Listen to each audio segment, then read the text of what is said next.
Okay everyone, आज की class में हम शुरुआत करेंगे प्रॉब्लम सॉल्विंग कॉन्सेप्ट से।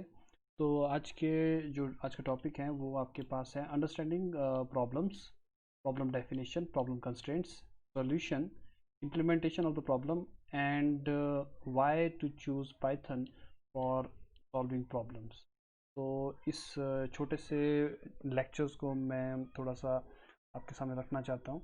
तो प्रॉब्लम सॉल्विंग की जो कॉन्सेप्ट है ये बड़ा इम्पॉर्टेंट है आज के वर्ल्ड में, क्योंकि आप देखोगे कि हमारे through out the world different different type की प्रॉब्लम्स जो हैं जो कि एग्जिस्ट करती हैं और हम चाहते हैं कि उसको सॉल्व किया जाए।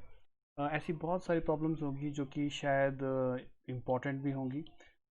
ऐसी कुछ प्रॉब्लम्स भी होंगी जो कि शायद अटेंशन रिक्वायर करती हैं।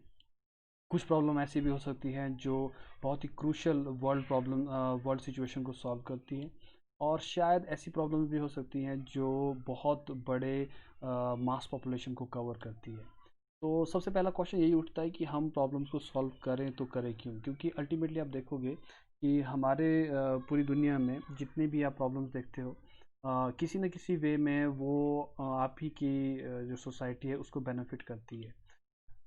एग्जाम्पल के लिए जैसे अगर मैं कुछ सैम्पल प्रॉब्लम्स के बारे में अगर आपके सामने रखना चाहूँ, फॉर एग्जांपल, क्या हम दो मैट्रिक्स को मल्टीप्लाई कर सकते हैं जो हमारे एग्जिस्टिंग मेथड है उससे फास्ट? या फिर आपके पास एक बहुत बड़ा डाटाबेस है, आप उसमें कोई चीज़ को सर्च करना चाहते हैं, क्या हम उस सर्च को और फास्ट कर सकते हैं? क्या हम ऐसे सिस्टम क्रिएट कर सकते हैं जो कि कम्युनिकेट फास्ट कर सकते हैं? या फिर क्या हम ऐसे सिस्टम क्रिएट कर सकते हैं जो कि वीडियो को स्ट्रीम कर सकते हैं by using very low data? क्या हम ऐसे पेमेंट सिस्टम बना सकते हैं जो कि हाईली सिक्योर हो? या हम ऐसे सिस्टम बना सकते हैं जो कि कैंसर को डिटेक्ट कर सके just by looking at the images of the patient? तो आप देख सकते हो ये कुछ सैम्पल प्रॉब्लम्स हैं जो शायद हमारे पूरे पूरे वर्ल्ड में चाहेगा कि कोई ना कोई इन चीज़ों को सॉल्व कर सके, क्योंकि अल्टीमेटली जब आप इन प्रॉब्लम को सॉल्व करते हो तो ये आपके लिए उन टेक्नोलॉजी को क्रिएट करते हैं जो आप ही की कम्युनिटी को बेसिकली बेनिफिट करती है। तो हमारा जो टारगेट रहता है जब भी हम किसी प्रॉब्लम के बारे में सोचते हैं, हम उसको बहुत ही बिगर कॉन्टेक्स्ट में सोचते हैं कि अल्टीमेटली वो जो प्रॉब्लम है वो आपके बिजनेस डोमेन को या फिर सोसाइटी को किस तरीके से बेनिफिट करती है। तो थोड़े से जो स्टेप्स हैं जब आप प्रॉब्लम को सॉल्व करते हो उसके बारे में मैं आपको बताना चाहूँगा कि जब आप प्रॉब्लम को सॉल्व करना चाहते हो तो क्या क्या स्टेप्स आपके पास है। सबसे पहला स्टेप आपके पास होता है डिफाइनिंग अ प्रॉब्लम। आप यहाँ पे प्रॉब्लम की डेफिनेशन देते हो और बताते हो कि एक्चुअल प्रॉब्लम क्या है। सेकंड आपके पास फेज होता है कि आपके प्रॉब्लम में कोई कंस्ट्रेंट्स तो नहीं है। कंस्ट्रेंट्स का मतलब है रिस्ट्रिक्शन जो आपके प्रॉब्लम को फेस करनी पड़ सकती है या आपके सिस्टम को फेस करनी पड़ सकती है। तीसरा फेज़ होता है कि क्या हम आपकी प्रॉब्लम का कोई सॉल्यूशन बना सकते हैं, वर्किंग सॉल्यूशन। फिर नेक्स्ट फेज़ होता है कि क्या हम उस वर्किंग सॉल्यूशन को इम्प्रूव कर सकते हैं, यानी कि अगर हमारे पास कोई सॉल्यूशन है क्या हम उसको और फास्टर और एफिशिएंट बना सकते हैं। और जो आपने सॉल्यूशन बना दिया है क्या हम उसको एक्चुअली में कोड कर सकते हैं कंप्यूटर में ताकि आप उसको यूटिलाइज कर सको, क्योंकि अल्टीमेटली आप देखोगे कि हम जिस प्रॉब्लम सॉल्विंग की बात कंप्यूटर्स पे कर रहे हैं, हम जनरली कंप्यूटेशनल या लॉजिकल प्रॉब्लम्स के बारे में ही डिस्कस करेंगे। यानी कि हमारा जो डोमेन है प्रॉब्लम्स का वो एक्चुअली किसी न किसी वे में कंप्यूटर्स या फिर स्मार्ट डिवाइसेस से रिलेटेड होएगा। तो सबसे पहला आपके पास फेज़ है डिफाइनिंग अ प्रॉब्लम। तो इस प्रॉब्लम में हम एक्चुअली में डिफाइन करते हैं। तो हम करते क्या हैं, हम एक प्रॉब्लम से शुरुआत करते हैं। तो एग्जांपल के लिए जैसे कि मैं लिखा है find a way to search a number from a given list of numbers. तो आपको एक लिस्ट दी गई है नंबर्स की और आपने उसमें एक गिवन नंबर जो है उसको सर्च करना है। तो जनरली हम क्या करते हैं, फर्स्ट फेज़ में हम उस प्रॉब्लम को एक बहुत ही बेसिक वे में स्टेट करते हैं और फिर बाद में हम उसकी बहुत ही डिटेल्ड डिस्क्रिप्शन जो है प्रोग्राम की देते हैं। फॉर एग्जांपल जैसे ये ऊपर जो मैंने आपको दिया थी प्रॉब्लम, इसकी आप एक फॉर्मल डिस्क्रिप्शन लिख सकते हो कि we are given a list of n numbers, we have to find a desired number x in it, and if we have found x then we will get a positive response, otherwise we will get a negative response। तो ये आपके पास एक full definition बन जाती है आपके problem की। Constraint बहुत इंपॉर्टेंट होते हैं क्योंकि आप देखोगे कि हमारे पास कोई प्रॉब्लम अगर आप करते हो मेंशन करते हो, ज़रूरी नहीं है कि वो प्रॉब्लम जो है उतनी सिंपल हो जितनी दिख रही है। तो कंस्ट्रेंट्स क्या है? कंस्ट्रेंट्स वो कंडीशंस हैं जो कि आपकी गिवन प्रॉब्लम के साथ एसोसिएटेड होती है।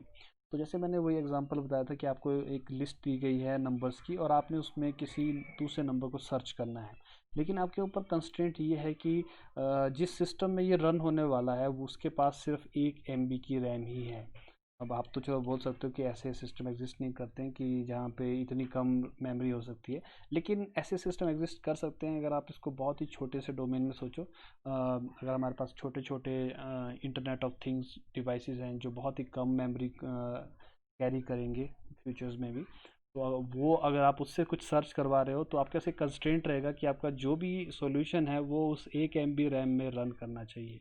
तो कंस्ट्रेंट्स जो बहुत इंपॉर्टेंट होते हैं जब भी आप किसी भी प्रॉब्लम को उसके सॉल्यूशन के बारे में सोच रहे हो। तीसरा आपके पास है स्टेप क्रिएटिंग सॉल्यूशन। तो सॉल्यूशन क्रिएट करने के लिए हम स्टार्ट करते हैं एक बहुत ही सिंपल मेथड से।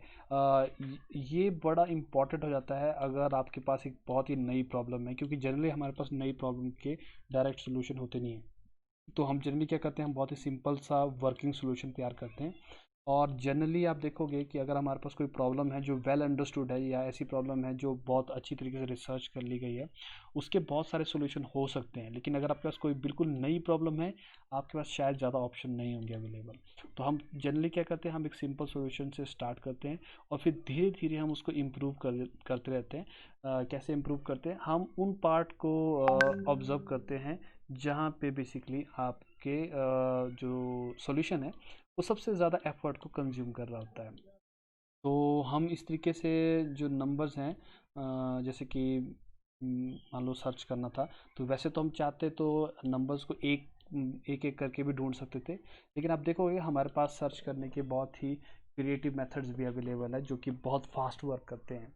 एग्जाम्पल आपको दे सकता हूँ मैं ई कॉमर्स वेबसाइट का, जैसे अमेजन है। तो अमेजन पे आप देख सकते हो कि लाखों करोड़ों प्रोडक्ट्स हैं, और जब आप सर्च करते हो किसी भी प्रोडक्ट के बारे में तो इंस्टेंटली आपके पास जो है उनके रिजल्ट आ जाते हैं। तो वो उन लाखों करोड़ों प्रोडक्ट्स को सर्च कैसे करते हैं, क्योंकि वो जो है बहुत ही केयरफुली जो है इन चीज़ों को स्टडी करते हैं और उनके पास बहुत ही अच्छे और ऑप्टिमाइज सोल्यूशन रहते हैं। ऑप्टिमाइजेशन जो है एक प्रोसेस है जहाँ पे आप एक मेथड को इम्प्रूव करते हैं। और ये मेथड कुछ भी हो सकता है, जैसे सर्च की बात कर रहा था मैं कि अगर आपका सर्च करने का मेथड है तो आप सर्च कैसे करते हो, क्या आप उस सर्च को और फास्ट कर सकते हो। फॉर एग्जांपल अगर आप बाइनरी सर्च ट्री यूज़ करते हो सर्चिंग के लिए तो आपकी सर्च फास्ट हो सकती है। तो जनरली आप देखोगे कि बड़ी प्रॉब्लम्स को अगर आपने सॉल्व करना है तो उसके लिए आपको बहुत ही स्मार्ट और क्रिएटिव सोल्यूशन की ज़रूरत पड़ती है। ऐसे डोमेन जहाँ पे सर्चिंग जो है बड़ी इंपॉर्टेंट है, for example e commerce websites है, वहाँ पे आप देखोगे कि उनके जो इंजीनियर्स हैं वो बहुत खास ध्यान रखते हैं कि जो उनका मेन क्राइटेरिया सर्च का वो बहुत ही एफिशिएंट और बहुत ही फास्ट हो। इम्प्लीमेंटिंग ए सोल्यूशन का मतलब है जो आपने सोल्यूशन अभी क्रिएट किया है हम उसको एक कोड की फॉर्म में क्रिएट कर देंगे। ऐसा ज़रूरी नहीं है कि जो आपने सोल्यूशन सोचा हो उसको आप इम्प्लीमेंट कर ही पाओ, बट अगर आपके पास सोल्यूशन है और उसको इम्प्लीमेंट किया जा सकता है तो बहुत अच्छी बात हो जाती है। फिर हम क्या करते हैं, उस कोड को टेस्ट करते हैं डिफरेंट डिफरेंट यूज़र केसेस में, और जब वो हमारे सारे यूज़र केसेस को सेटिस्फाई कर लेता है तब हम उसको फाइनली डिप्लॉय करते हैं।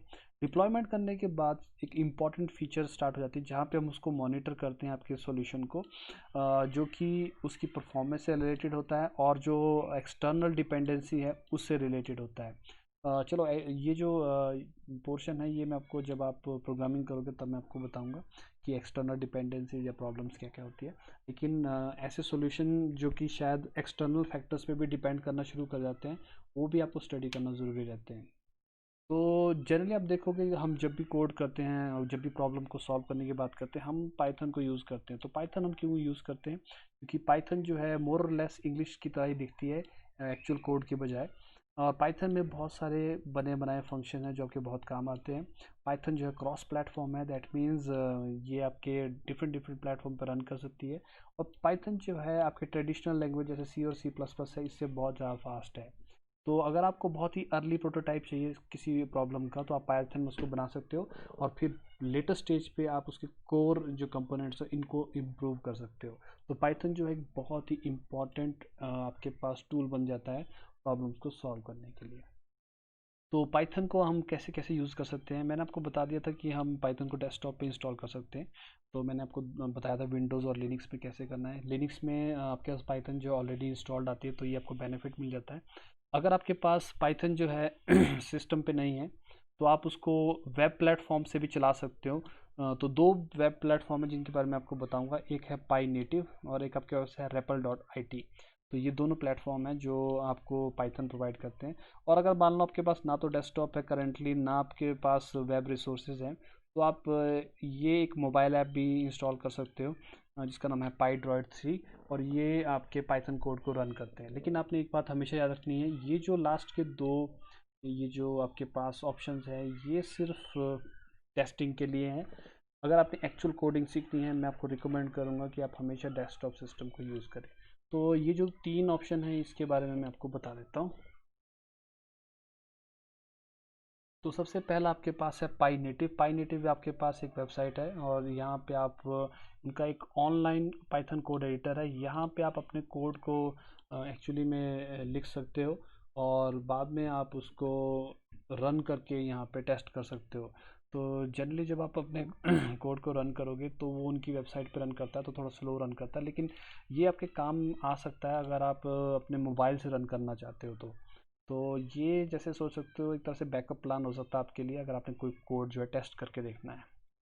दूसरा आपके पास है REPL.IT और REPL.IT में आपके पास पाइथन का एक एडिटर आता है और आप उस पाइथन के एडिटर में कोड लिख सकते हो और उस कोड को रन कर सकते हो और उसकी आउटपुट जो है राइट साइड में आपको दिखती है। तो ये बड़ा ही आप बोल सकते हो कि यूज़फुल टूल है। लेकिन अगेन मैं चाहूँगा कि आप ये सारी सारी प्रोग्रामिंग जो है डेस्कटॉप पे कर सको तो बहुत अच्छा रहेगा।